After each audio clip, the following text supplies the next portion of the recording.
ইরানের সর্বোচ্চ জাতীয় নিরাপত্তা পরিষদ জানিয়েছে, ইসরায়েল যদি ইরানের বিরুদ্ধে কোনো ধরনের আগ্রাসী পদক্ষেপ নেয়, তাহলে ইরান সরাসরি ইসরায়েলের গোপন পারমাণবিক স্থাপনাগুলোতে হামলা চালাবে।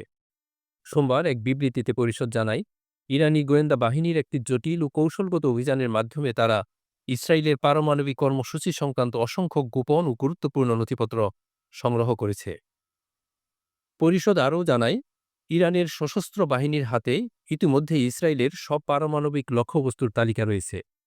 যে কোনো আগ্রাসনের ক্ষেত্রে সেগুলোতে তাৎক্ষণিক হামলা চালানো হবে।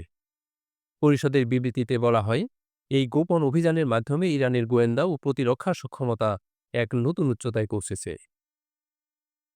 ইসলামী বিপ্লবী গার্ড বাহিনীর গোয়েন্দা সংস্থার প্রধান এই অভিযানের নেতৃত্ব দিয়ে একে বুদ্ধিবৃত্তিক মাস্টারপিস হিসাবে উল্লেখ করেন।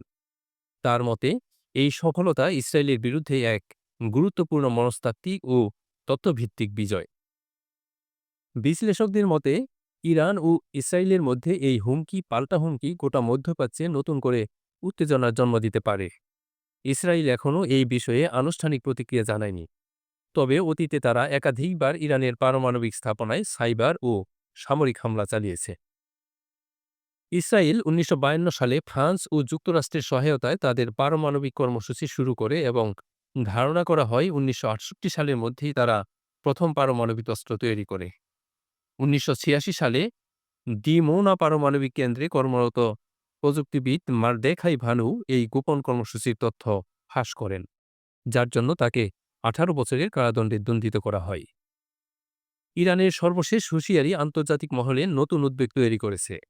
বিশেষজ্ঞরা আশঙ্কা করছেন, দুই দেশের মধ্যে সামান্য উত্তেজনাও বৃহৎ সামরিক সংঘাতে রূপ নিতে পারে, যার প্রভাব ছড়িয়ে পড়তে পারে গোটা মধ্যপ্রাচ্য ও বিশ্ব রাজনীতিতে।